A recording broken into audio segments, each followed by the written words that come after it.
एकीकडे अमेरिका आंदोलनाच्या आगीत धुमसते तर दुसरीकडे त्याचा शेजारी राष्ट्र कॅनडा सध्या वणव्यांनी हैराण आहे।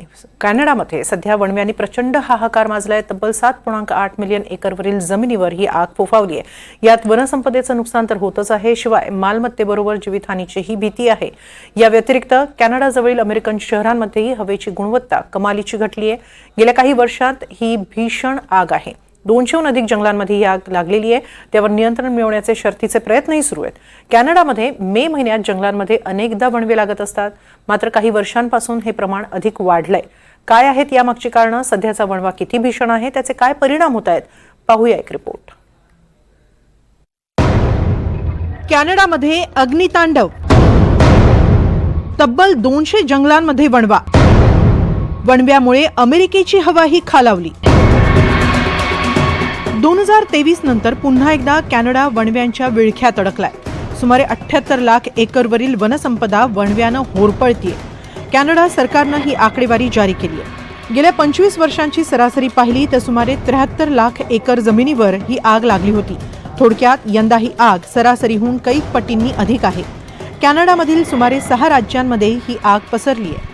Manitoba, Quebec, Newfoundland and Labrador, Saskatchewan, Ontario, Alberta या राज्यांमध्ये ही आग लागली आहे। ब्रिटिश कोलंबियामध्ये देखील आगीनं थैमान घातलंय। ब्रिटिश कोलंबियामध्ये 86 ठिकाणी वणवे लागले, त्यापैकी 2 ठिकाणी आगी नियंत्रणाबाहेर गेल्या आहेत। एका ठिकाणी 5 लाख एकरवर आग पसरली आहे, दुसरीकडे 2,95,000 एकरवर आग लागली आहे। अल्बर्टामध्ये 60 ठिकाणी वणवे पेटले, 5हून अधिक ठिकाणी 1,20,000 एकरवर आग पसरली आहे। मध्य सास्काचेवनमध्ये सास्काटून जवळ वणवे लागले, इथं 1,20,000 एकरवर आग लागली आहे। 33 गावांना स्थलांतरणाचे आदेश देण्यात आले। तर मॅनिटोबामध्ये 5 ठिकाणचे वणवे नियंत्रणाबाहेर गेले।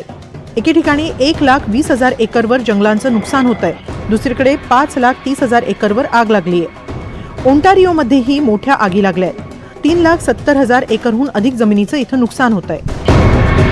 सास्काचेवनमधील काही ठिकाणी नागरी वसाहतीपर्यंत आग पोहोचली आहे। एका दुकानाला आगीनं वेढल्याचा व्हिडिओ देखील समोर आलाय। आग विझवण्याचे शर्थीचे प्रयत्न केले जात आहेत, मात्र शुष्क हवामान आणि वाऱ्यांमुळे आग विझवण्यात अडचणी येत आहेत। दरम्यान सास्काचेवनप्रमाणेच मॅनिटोबा राज्यातही हजारो कॅनेडियन नागरिकांना सुरक्षित स्थळी हलवण्यात येत आहे। या वणव्यांमुळे कॅनडातील इतर राज्यांमध्ये प्रचंड धूर दाटलाय। हवेचा दर्जा प्रचंड खालावलाय। टोरंटो, ओटावा, मॉन्ट्रियल सारख्या महत्त्वाच्या शहरांभोवती धुराचा विळखा बसलाय। त्यामुळे कॅनडाच्या पर्यावरण विभागानं नागरिकांसाठी आरोग्याबाबत काही सूचना जारी केल्या आहेत। दमा, अस्थमासारखे श्वसनाचे आजार असणाऱ्या नागरिकांनी घराबाहेर पडणं टाळावं असा सल्ला देण्यात आलाय। तसंच कोणतीही तीव्र लक्षणं दिसल्यास तातडीनं डॉक्टरांचा सल्ला घेण्याचं आवाहन करण्यात आलंय। ओटावा या राजधानीच्या शहरात तर हवेची गुणवत्ता अति धोकादायक मानली गेली आहे। तर अमेरिकेच्या सीमेलगतच्या काही शहरांमध्ये देखील दृश्यमानता कमालीची घटली आहे। सध्या कॅनडामध्ये 215 सक्रिय वणवे पेटलेले आहेत, त्यातील निम्मे वणवे नियंत्रणाबाहेर गेले। कॅनडामध्ये मे ते सप्टेंबर दरम्यान वणवे लागतात। पूर्वी कॅनडामध्ये जून किंवा जुलैपासून वणवे लागण्यास सुरुवात व्हायची, मात्र गेल्या काही वर्षांमध्ये हा ट्रेंड बदललाय। मे महिन्यातच आगी लागण्यास सुरुवात होते। याची अनेक कारणं आहेत। हवामानातील बदलांमुळे तापमान वाढतंय, हवा कोरडी होतीये, त्यामुळे जंगलातली झाडं लवकर सुकतात। कॅनडामध्ये मे महिन्यात अनेकदा उष्णतेच्या लाटा येतात। या लाटांमुळे तापमान खूप वाढतं आणि हवा अधिक कोरडी होते। कॅनडाच्या बोरियल जंगलांमध्ये काही वृक्ष वनस्पती सहज पेट घेतात, तर अनेकदा मानवी कारणांमुळेही वणवे लागतात। निष्काळजीपणे कचरा जाळणं किंवा आगी लावण्याचे प्रकारही घडतात। योग्य जंगल व्यवस्थापनाअभावी कचरा जमा होणं, इतर ज्वलनशील पदार्थ जमा होणं अशा अनेक कारणांमुळे देखील आगी लागण्याची शक्यता असते। हवामान बदलांमुळे अधिक कोरडे उन्हाळे अधिक काळ लांबतायत, त्यामुळे वणवे पेटण्याचं प्रमाणही वाढलंय। दरम्यान मॅनिटोबामधील परिस्थिती पाहता तिथं आणीबाणी जाहीर करण्यात आली आहे। मोठ्या प्रमाणात नागरिकांचं स्थलांतर केलं जात आहे। आग विझवण्यासाठी राज्यातील अग्निशमन दलासह सैन्याचीही मदत घेतली जाते।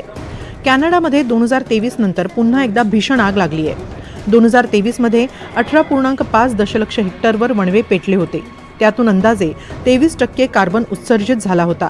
हे कार्बन उत्सर्जन 20 वर्षांच्या सरासरीपेक्षा सुमारे 6 पट अधिक होतं। यंदा लागलेल्या आगीचं स्वरूप पाहता हा रेकॉर्डही मोडला जाण्याची शक्यता आहे। Bureau report, NDTV Marathi.